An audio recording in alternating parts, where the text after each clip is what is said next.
Meus caros amigos, caríssimas irmãs, com grande alegria nós estamos juntos outra vez, na nossa habitual quinta-feira, dedicada aos estudos doutrinários, ao conhecimento do Evangelho de Jesus, dos ensinos espíritas, que nos remetem à alma do Cristo, para que o entendamos, enfim, e possamos vivenciar a experiência notável das transformações espirituais, das transformações morais, porque precisamos passar, no longo do tempo, até atingirmos o grau de perfectibilidade possível na Terra, que sejamos dispensados das sucessivas encarnações nesse planeta.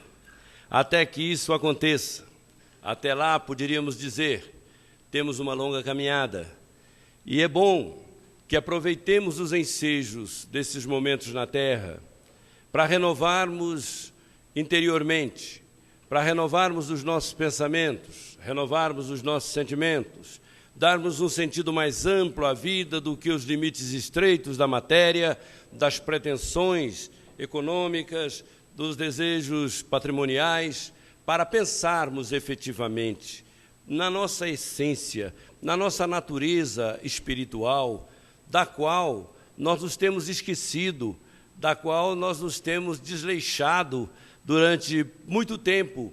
Ao longo de um tempo não sabíamos exatamente do que se tratava, mas ao tomarmos conhecimento disso, deixamos de aplicar ao Espírito eterno que somos todos, aquele capital de amor, aquele capital de atenção, capital de investimento moral e espiritual que ele necessita e que ele merece.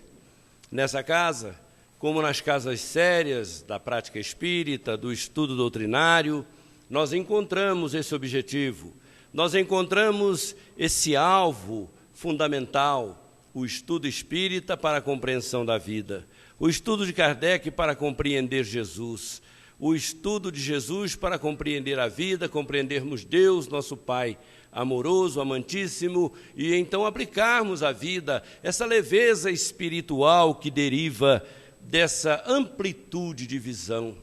Diríamos que nós temos que adquirir gradativamente a sublime visão de Jesus.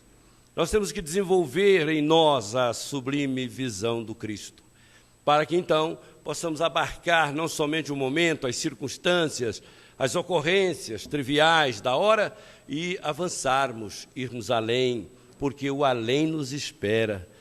Do além viemos, para o além voltamos. Estamos aqui de passagem, transitória e transitivamente por algum tempo. Como dizia Timaya, na letra de Nelson Motta e Lulu Santos, né? A vida vem em ondas no indo e vindo infinitos. E nesse indo e vindo infinitos, as sucessivas encarnações e desencarnações é o carrossel do tempo, que faz com que nós nos aprimoremos e avancemos gradativamente. Mas recorremos inevitavelmente ao Evangelho de Jesus, nesse manancial poderoso de experiências existenciais, de experiências transcendentais, de que a humanidade foi testemunha por um tempo, se esqueceu por um longo tempo, e agora volta a lançar um olhar sobre esses acontecimentos de tempos longínquos de 20 séculos transatos, em que tantas coisas aconteceram, mas ficaram no campo do miraculoso, do espetaculoso, no campo das coisas misteriosas que não se explicavam, na sobrenaturalidade, também do desconhecido, do insondável, das coisas celestiais e espirituais. Mas, vira e mexe, vez que outra, nós nos lançamos à leitura do Evangelho de Jesus e ali nos deparamos com experiências memoráveis, coisas extraordinárias que se sucederam naquele tempo, que se perderam por aí sem serem compreendidas na sua inteireza nem na sua profundidade. Um desses acontecimentos, para que nos lembremos, está no capítulo 9 do evangelista João. João narra ali o fato momentoso da cura de um cego de nascença pelo sistema, o processo bizarro de juntar-se saliva e terra, fazer-se um lodo untar os olhos de um cego de nascença que já estava entrando na idade madura e devolver e dar-lhe a visão, melhor dizendo, porque ele não tivera a visão desde que nascera. O cego de nascença passara a ver. Aquele homem que nada vira até então era o fenômeno da hora, o grande acontecimento daqueles bairros, daqueles burgos. E as pessoas comentavam: mas como pode? Não era o cego, não era o mendigo que ficava ali na praça, mendigando todo dia, não é ele? Perguntavam alguns dos seus vizinhos, dos circundantes, das pessoas que ficavam por ali, divagando sobre os acontecimentos da hora. Alguns diziam: eu acho que é ele. Outros: pode ser. Outros até diziam: parece que é ele. Alguns afirmavam: é ele. Até que ele mesmo veio tirar as dúvidas: sou eu mesmo, o cego, agora vejo. Mas como é que pode ter-lhe concedido a visão? Como foi esse processo de terem-lhe aberto os olhos? Ele falou: um homem chamado Jesus untou os meus olhos com saliva e terra, formando um lodo. Mandou que eu fosse à piscina de Siloé, que me lavasse. Eu fui, me lavei e agora vejo. Aquela conversa não parou por ali.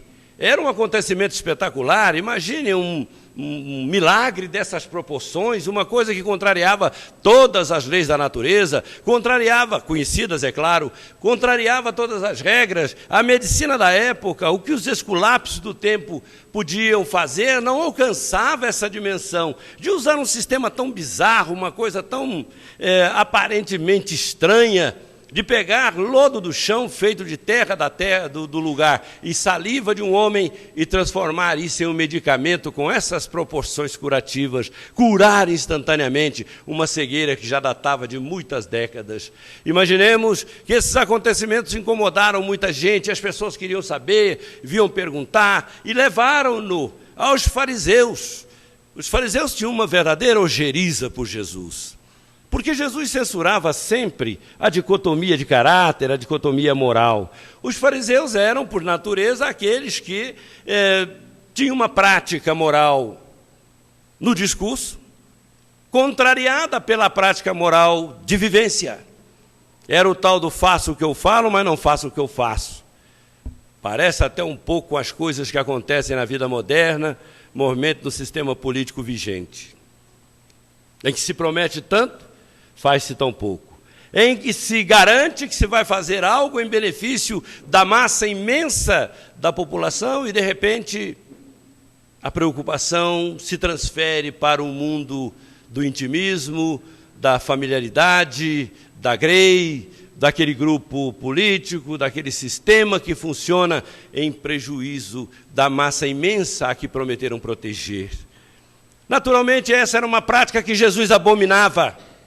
E, naturalmente, essa prática, embora ainda vigindo na vida atual, nos deve merecer os melhores reparos, porque a conduta cristã não é compatível com esse tipo de índole, nem de natureza, nem de comportamento. Essa dicotomia é incompatível com o espírito cristão da mensagem de Jesus.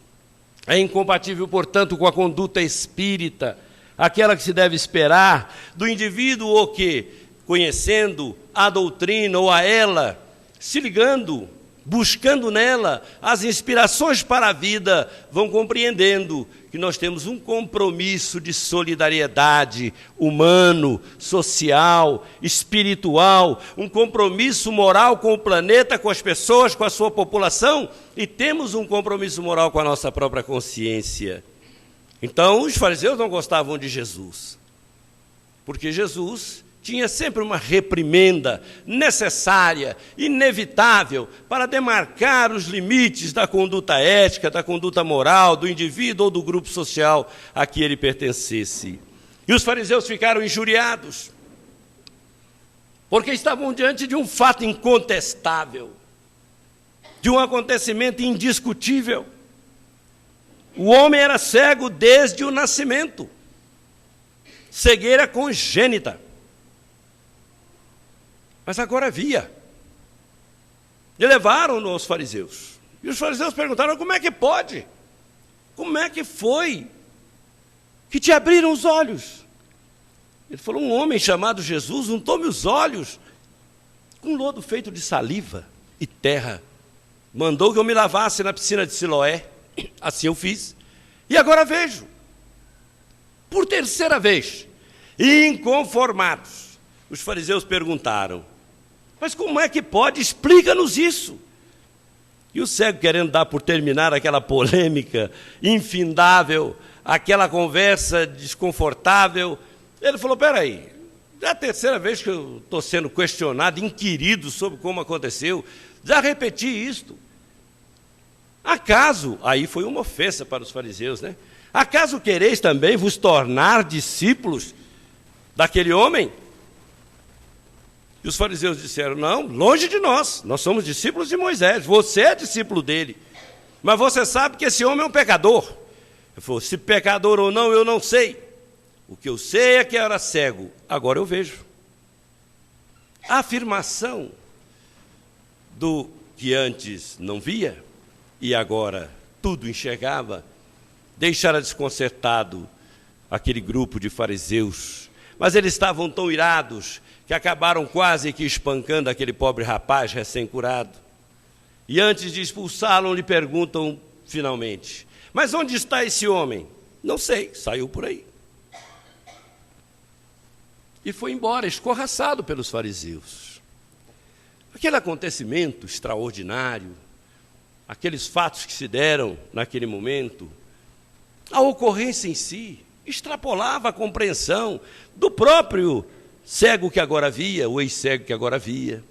Extrapolava a compreensão dos vizinhos, da família, dos fariseus, dos doutores da lei.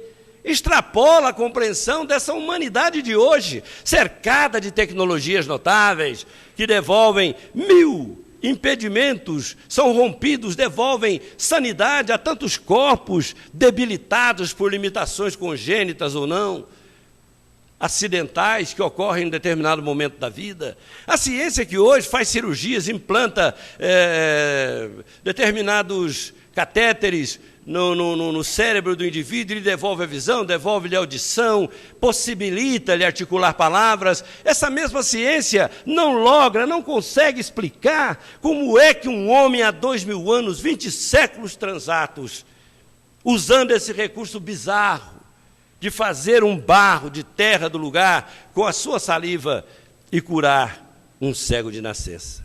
Não há explicação. Cai tudo na vala comum dos milagres, mas havia explicação. E por que depois de 20 séculos não ocorreram, durante todo esse tempo, novas situações iguais àquela, de curas espetaculares dessa natureza? Seria por falta de candidatos? Não. Porque, privados da visão, existem centenas, milhares de criaturas que adorariam poder ver o que as pessoas veem. Seria por falta de matéria-prima? Não, porque terra tem em todo lugar. Saliva, então, não falta. O que esse povo fala e saliva no mundo, vai ser claro que nós estamos falando da falta de uma saliva comum. Essa abunda e superabunda na vida. Tem em grande quantidade, tem em abundância na natureza. Mas estamos falando da saliva divina, aquela que só espíritos como o Cristo de Deus portava. Porque os evangelistas são categóricos em dizer, em Jesus haviam certas peculiaridades. Abrindo a boca, ele ensinava. Impondo as mãos, simples assim, ele curava.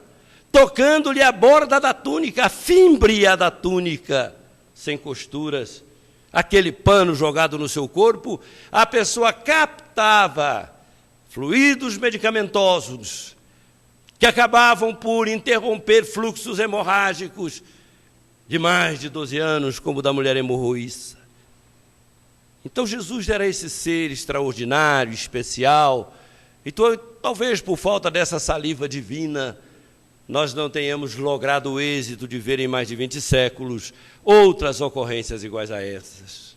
Mas o que é mais espetacular está na sentença que aquele homem dava sempre para explicar Eu sei que eu era cego e agora vejo. Aquele homem chamado Jesus havia produzido a visão para aquele homem que nada enxergara.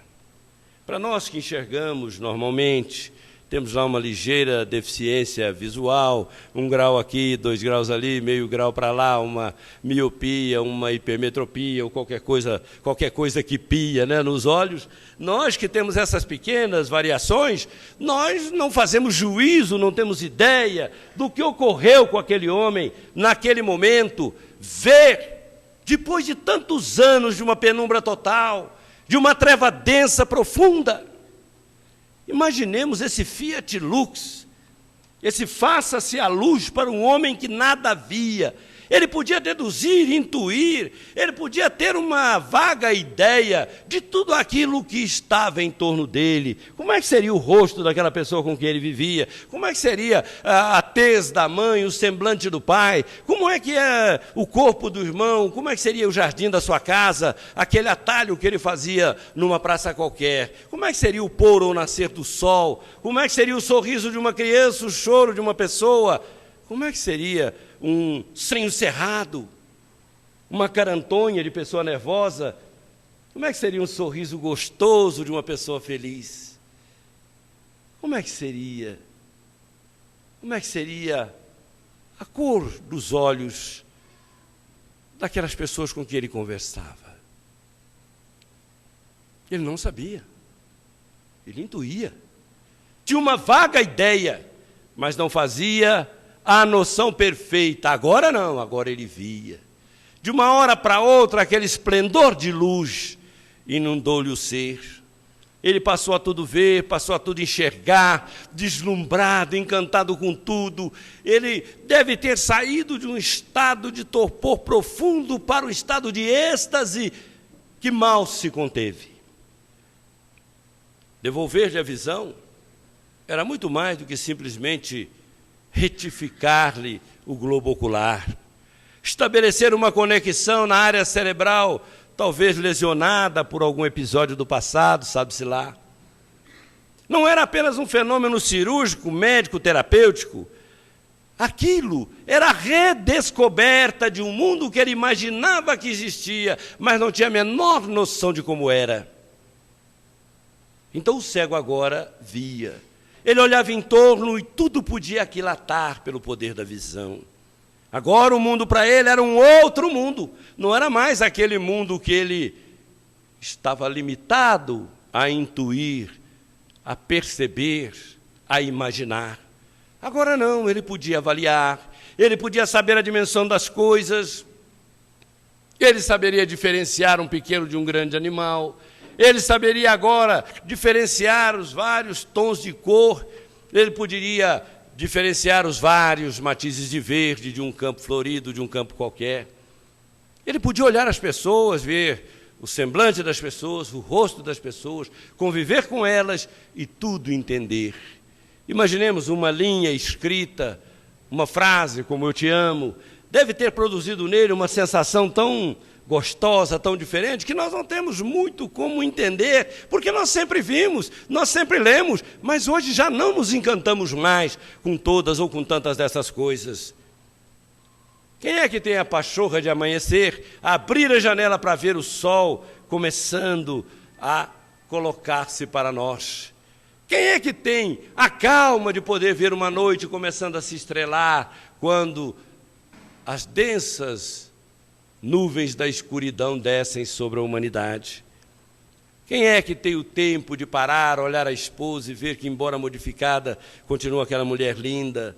Olhar para o maridão e assim meio diferente, como a gente fica a cada dia, né? Não somos sempre os mesmos, nós estamos modificados naturalmente. Eu disse para minha esposa certa feita, nós tínhamos completado 21 anos de casado, e ela me disse assim, de madrugada, né? Acho que ela acordou lá meio assim: "Sabe que dia é hoje?" Eu falei: "Não faço ideia." E não fazia mesmo, né? Depois de 21 anos, eles falam: se bom, a gente acostuma, se for ruim, a gente vicia. Então não tem jeito. Eu já tinha passado aquele tempo de ficar comemorando 3 meses de casamento, 3 meses e 2 dias, né? Da primeira briga, né? Já tinha passado, não estava mais nessa, até porque a dinâmica da vida nos chamava, 5 filhos assim, um perto do outro, né? O sentido de urgência que eu não consegui entender até hoje, mas que graças a Deus deu certo. Então, nós estávamos ali, e ela me falou assim, hoje está fazendo 21 anos, nós nos casamos. Eu falei, vixe, já passou isso tudo? Ela falou, já. Falei, nossa. Até me lembrei daquela historiazinha do casalzinho de 60 anos de casado, né? A senhora idosa, o senhor idoso lá na roça. Ela virou, velho, está fazendo 60 anos que nós nos casamos. Ele falou, nossa, já isso tudo, mulher? Ela falou, já. Ele falou, que coisa. Espantado, ela virou para ele e falou, você sabe o que eu estou querendo fazer? Ele falou, não faço ideia. Pensou, separar, será, nessa altura da vida, né? Ela falou, estou querendo matar uma galinha. Ele falou, coitada, ela não tem culpa de nada. Deixa a coitadinha lá. Ela falou, não, para nós comemorarmos. Ah, bom, pensei que você ia livrar nos 60 anos de casado nas penas da galinha. Mas, na verdade, ela falou assim, 21 anos de casado. Eu falei, que coisa interessante, né? Parabéns para você. Ela falou, por quê? Foi porque quando você se casou comigo, eu era bem diferente, né? Eu era magérrimo, só tinha pescoço. Era horroroso. Não sei como é que ela teve coragem. Era feio de doer, né? Hoje não dói mais, mas, né? Aí ela virou para mim e falou, 21 anos de casado. Eu falei, que coisa interessante. Parabéns para você. Ela falou, mas por que parabéns para mim? Parabéns para você também. Não, para mim foi fácil. Casar com uma mulher bonita, operosa, trabalhadora, mãe excelente, pessoa nota, foi uma beleza. Agora casar com um sujeito igual eu tem que ter uma explicação muito boa. Ou não está muito bem da cabeça. Falei, e outra coisa. Você está casando com um homem, todo dia um homem diferente. Ela falou, mas como? Nós nos casamos já faz 21 anos. Eu falei, não, porque todo dia eu sou um homem diferente. Todo dia você é uma mulher diferente. O grande engano é pensar que nós nos casamos com aquela pessoa lá atrás e ela vai continuar a mesma a vida inteira. Esqueçam. Cada dia que passa você não é igual, eu não sou igual, seu marido não é mais o mesmo, você também não é. Por isso que dá muito choque, muito conflito. Imagine, eu era magérrimo, hoje eu estou em forma de tambor, né, de barrica, né? Então mudou porque eu já não sou mais aquele jovem rapaz, impetuoso, estou um homem maduro, um pouco mais sereno, mais calmo, mais tranquilo, né? Ela também não é mais aquela jovem dinâmica, impetuosa, juvenil, cheia de sonhos. Hoje é uma mulher madura, mãe de 5 filhos, avó, é uma mulher que já dedicou a sua vida inteira à causa do bem. Então ela está totalmente diferente. Nós nos casamos assim, com uma pessoa num dia, no outro dia, pode ser que ela já não seja mais a mesma, porque nós estamos modificados. Imaginemos para aquele cego, que nada vira, anos a fio, no mesmo lugar, com as mesmas paisagens obstaculizadas, tudo era sombra, tudo era penumbra, e ele passa a ver, ele passa tudo a ver. É um espetáculo extraordinário, imagino. Mas aquele homem chamado Jesus, que lhe dera a visão, continua ainda combatendo as cegueiras por aí, principalmente a cegueira moral do planeta, dos homens. E agora não mais o recurso bizarro da saliva divina com o barro, com a terra do lugar. Agora, são a essência do Evangelho que produz a libertação da visão humana para a visão divina. Jesus nos devolve a visão a cada dia em que nós nos excursionamos pelas páginas do seu Evangelho, em que frequentamos o ambiente íntimo desse espírito notável. Segundo os espíritos disseram a Allan Kardec, o maior espírito que jamais pisou sobre a terra. É o maior espírito que veio à terra. Nós não fazemos ideia da dimensão de Jesus, mas podemos entender com Emmanuel que ele foi o articulador da formação desse planeta. Dizem que ele tem 4 bilhões e 600 milhões de anos. Naquele tempo, Jesus já era. E ele mesmo diz, Pai, eu quero voltar para ter a glória que tinha contigo nos céus antes que tudo começasse.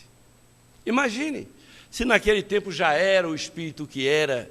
Então, penetrar no universo do pensamento de Jesus.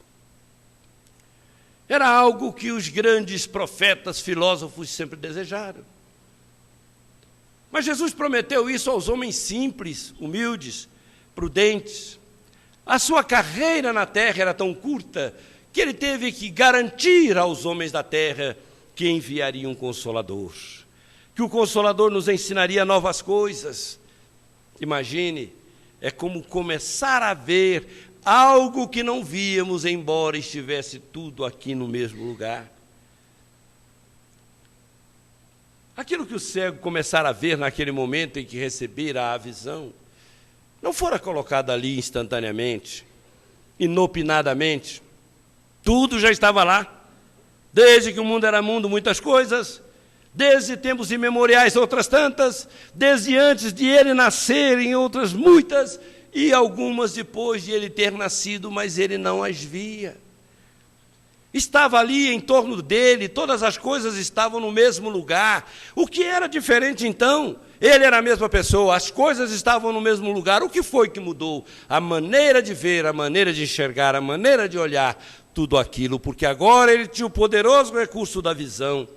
E nós hoje temos a mesma emoção do cego de nascença que fora curado por Jesus, porque hoje temos o olhar do Consolador, que revela para nós o mundo maravilhoso das coisas espirituais. Tudo isso já estava aí. O plano espiritual existe desde a criação. O laboratório do mundo invisível, citado por Allan Kardec, que revolucionou a compreensão das coisas e ainda vai revolucionar as ciências em todos os campos. Quando a ciência penetrar os portais do laboratório do mundo invisível, ela vai começar a livrar-se da cegueira, de depender da visão humana para começar a perceber dimensões profundas da matéria, profundas do espírito, do fluido cósmico universal, que é a matéria elementar primitiva, da qual tudo deriva, da qual tudo acontece. O fluido cósmico universal dá origem a tudo. Tudo acontece porque esse fluido extraordinário foi criado por Deus para dar base tanto aos sistemas galácticos, sistemas estelares, sistemas siderais, sistemas cósmicos, galáxias poderosas, sistemas planetários fantásticos, da qual o nosso sistema solar é um arremedo. Tudo derivando da inteligência suprema do universo, que é Deus. Então, se Jesus devolveu a cegueira, da cegueira a visão àquele senhor, aquele rapaz, o Consolador que ele enviou através do Espiritismo, prometido pelo Espírito de verdade, revelado através da doutrina espírita, vem nos devolver a cidadania espiritual, vem nos dar a garantia de sermos cidadãos universais, quando nós passaremos não somente a sonhar com as idas e vindas, nesse indo e vindo infinitos entre a Terra e o plano espiritual imediatamente superior à Terra, como também nos permitirá pensar nas infinitas moradas da casa do Pai, anunciadas por Jesus. Dizem os cientistas que há mais galáxias no universo, estrelas no universo, do que areias nas praias do mundo. Calcula-se que em cada sistema como o nosso, da Via Láctea, tenha 100 bilhões de estrelas. Imaginemos esse universo maravilhoso de moradias espirituais, de moradias celestiais, esperando o Espírito eterno, na sua evolução sem fim, na sua caminhada imortal. E o Consolador veio, não somente para nos dar perspectiva de um futuro longevo, de um futuro profundo, de um futuro diríamos, interminável, mas também para nos assegurar vida plena e vida abundante, ainda e por enquanto estivermos na terra. Embora estejamos sob o jugo das nossas próprias escolhas, embora estejamos colhendo os resultados das nossas próprias escolhas, o Espírito Emmanuel nos diz simplesmente o seguinte: O livre-arbítrio faz as escolhas, gera as causas, e a reencarnação ajusta os efeitos. Diz-nos Emmanuel também que é da lei que o devedor adormeça com a dívida para despertar no outro dia com o dever de quitá-la. Então estamos sob o jugo das nossas próprias escolhas. Não há injustiça nenhuma. O sofrimento do homem era perguntar eternamente por que justo ele teria que sofrer enquanto tantos outros por isso não passavam. Por que só comigo? Por que novamente comigo? Por que outra vez comigo? Por que agora comigo? Por que somente comigo? A pergunta era essa, na individuação do problema e na individualização da dificuldade.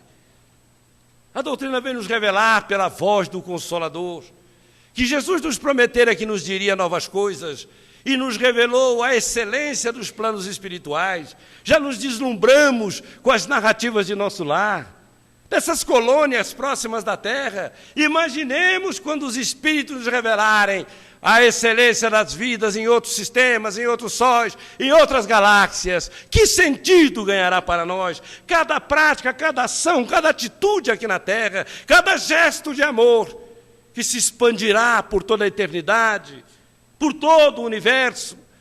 O amor é lei em todos os campos da imortalidade. E o Espiritismo haverá de nos conduzir por todos os sistemas, em todos os tempos e em todos os lugares. Recorremos a seu José Marques Garcia, no livro Ceareiros que Voltam, lá dos idos de 1965, quando ele fala pela pena de Chico Xavier ou Valdo Vieira, não me lembro, mas de um dos dois, que o Espiritismo, com outros nomes, existe em todos os sistemas do universo. Porque trata da origem das coisas, trata do ser essencial que somos nós, os espíritos, trata da imortalidade, trata da eternidade, trata do amor de Deus, da sua sabedoria, da sua justiça, trata da perenidade do amor. Dizem-nos os espíritos que não nos devemos iludir. Os pequenos gestos de amor têm grande repercussão no plano maior da vida. Também o mal se expressa de alguma maneira, ainda que limitada a uma certa esfera, causando transtornos onde ele se manifeste. Cumpria-se com aquele cego de nascença aquela sentença notável de Jesus: daquele que anda em mim, aquele que vem a mim, não andará em trevas. Eu imagino o tempo que ficou aquele cego campeando uma oportunidade de pedir o benefício que Jesus lhe prestaria mais tarde. Quanto tempo andando na multidão, as cegas tateando, sem saber para onde ia, sem saber bem quem era, sem saber aonde ele estava, procurando Jesus para obter essa capacidade de ver o que não via, tudo aquilo que explodia em torno dele, maravilhosa e magistralmente. Até o dia que alcançou Jesus. Quando alcançou Jesus, Jesus lhe perguntou: o que queres que eu te faça? Sempre o espírito de serviço, a disponibilidade notável de Jesus. Não é incomum encontrar essa frase na voz de Jesus, perguntando àqueles que lhe seriam os beneficiários: que é que queres que eu te faça? Eu quero ver, Senhor. Era o grande desejo do cego. E Jesus produziu a visão. Mas ele foi a Jesus, ele procurou Jesus, e Jesus havia dito: aquele que vem a mim, aquele que está comigo, não andará em trevas. O apóstolo Paulo foi atrás de Jesus, não no sentido de encontrar e pedir-lhe que lhe desse um favor qualquer, mas perseguia Jesus na figura dos seus seguidores, até encontrar-se com Jesus, no memorável encontro às portas de Damasco. Aquele clarão mais claro do que o sol do meio-dia, fim da manhã, começo de tarde. E aí é Paulo que pergunta: Senhor, que queres que eu faça? E Jesus determina que ele vá à rua direita, procure Ananias, e lá lhe diria o que ele deveria fazer. Paulo fica deslumbrado, mas em primeiro tempo ele fica cego. Escamas como que tomam conta dos seus olhos. Depois Ananias produz-lhe o passe magnético curador, sob o influxo e a influência de Jesus, e produz para ele a bênção de derrubar as escamas e devolver-lhe a visão que ele possuía e ficar cego ao encontro com a claridade do Senhor. Paulo fica deslumbrado. Agora vê tudo diferente. Era o mesmo homem, o Cristo era o mesmo. Ele era o algoz, agora transformado. O Cristo era a vítima preferencial, agora transformado em Senhor. Rendido, Paulo pergunta: que queres que eu faça? E prepara-se para uma transformação gigantesca na sua vida. Porque naquele momento, o Consolador chegará para ele, mostrando as novas coisas e vos fazendo lembrar as coisas que ele havia esquecido, que já haviam sido ditas por Jesus. Paulo se transforma, se modifica. Quando o olhar de Paulo adquire a visão cristã, ele passa a ver a vida, as coisas, o mundo em torno, os homens, ver-se a si mesmo, ver o próprio Cristo, ver a vida, ver a imortalidade, agora com o olhar penetrado no futuro que Jesus revelava. Eu vou vos preparar lugar, não podeis ir comigo agora, mas eu vou vos preparar lugar. Todos aqueles que o Pai me deu para cuidar, eu os atrairei comigo. Porque ninguém tem amor maior do que esse, do que dar a vida por aqueles que amam. A alegria que eu dou, o mundo não poderá dá-la, porque a alegria que o mundo dá, o mundo mesmo tira. A paz que o mundo te oferece, o mundo também rouba. Mas a paz que eu dou, a alegria que eu proporciono, ninguém vou-la tirará. E nessa promessa de Jesus, nós suportamos as nossas próprias experiências reparadoras, as nossas experiências transformadoras, carregando o fardo da dificuldade, com mais dignidade, com mais alegria, até com entusiasmo, porque há momentos em que nós nos pasmamos de ver pessoas em grande sofrimento, que não perderam a alegria de terem encontrado Jesus. Porque como que a cegueira de achar que estava sendo punida injustamente por males que não cometeu, que Deus havia delas se esquecido e que eram vítimas de qualquer coisa, do sistema talvez, mas acabaram por compreender na lei das causas e dos efeitos, vítimas de si mesmas, porque como diz Kelvin Van Dyne no livro Técnica de Viver, nós somos herdeiros de nós mesmos. Herança se faz de si para consigo. Tudo o que nós gerarmos na terra nos acompanhará. O bem que espalharmos, diz Emmanuel, nos advogará em todos os quadrantes do universo. Falará por nós e nos representará. E o mal que fizermos, qualquer que seja, por qualquer intenção, nos acompanhará, aguardando reparação até o momento oportuno.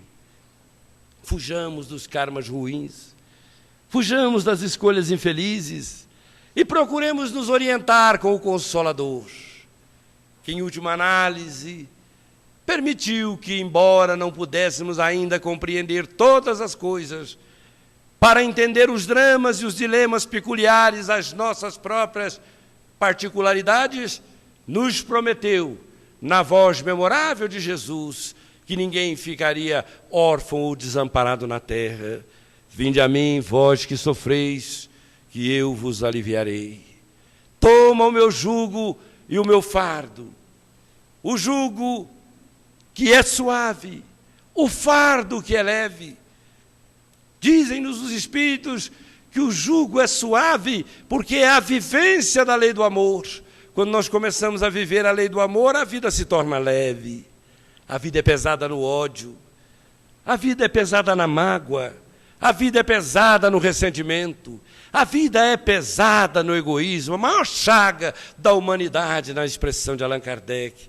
A vida é pesada na raiva, a vida é pesada na tristeza que demora, a vida é pesada para o indivíduo que é egocentrista, aquele que não perdoa, o amargurado. A vida é pesada para o homem que perdoa, para o homem que compreende, para o homem que serve, para o homem que ama.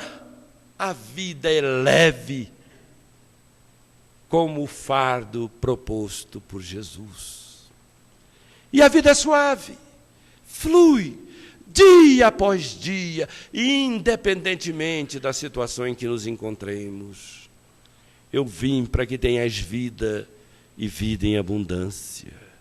Vida em abundância é estar diante de todos os dramas e dilemas da vida sem a perda da perspectiva. Por isso, Allan Kardec disse que a fé espírita é a fé raciocinada, aquela que nos permite encarar a razão face a face, olho no olho, em todas as épocas da humanidade. Nos dias difíceis que nós estamos vivendo, nas horas amargas que muitos atravessam, com perdas necessárias de afetos, de amores, de oportunidades, de campo de trabalho, perda de patrimônio, perda daquela saúde que possuía, perda da juventude, porque o tempo amadurece, a idade chega, o tempo vai e nós temos que nos renovar. A reencarnação espera a nossa longevidade quase centenária para alguns, mas às vezes há indivíduos que precisam de ciclos mais curtos, de experiências na Terra, desencarnam mais cedo e causam-nos grande dor, grande sofrimento. Embora tudo isso, nunca desesperemos, mantenhamos em perspectiva que Jesus nos disse que ninguém ficaria desamparado. Vinde a mim, vós que sofreis.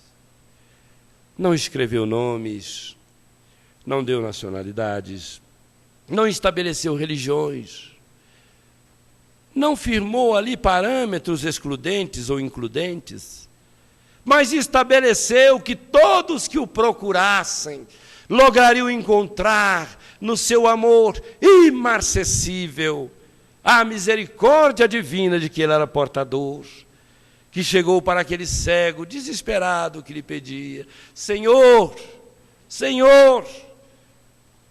E ele olhou para trás e perguntou: o que queres que eu te faça? Eu quero ver. A humanidade queria ver o esplendor da vida espiritual. A humanidade sonhava em conhecer Deus, esse Pai de amor. Jesus nos revelou este poder supremo, mas mandou que o Consolador nos avisasse que todo dia é dia de encontro com Ele. Estejamos na certeza de que Deus veio nos encontrar hoje. Provavelmente ocupados com tantas coisas, não percebemos. Estejamos mais atentos amanhã. Ele voltará. Ele nunca nos deixa. Porque Deus poderia habitar os sóis, as estrelas, as bilhões e bilhões de galáxias, sistemas longevos, distintos, extraordinários, planos maravilhosos, mas Ele preferiu, segundo Jesus, morar na modesta casa do nosso coração. O reino de Deus está dentro de vós. O endereço de Deus é aqui. Não façamos pouco disso. Esse é o inquilino poderoso, que tudo pode no nosso coração e na nossa vida. Estejamos certos, se Deus não nos amasse tanto, não aceitaria uma moradia tão precária como a nossa. Mas Ele aceita porque o amor dele pode nos transformar, e o faz sempre. Como disse a minha esposa aquele dia: você está casada com outro homem, e nós já somos outras pessoas em Cristo. E o apóstolo Paulo avisou: quando estamos em Cristo, novas criaturas somos. Tudo o que era velho ficou para trás. Tudo se fez novo, porque estamos em Cristo.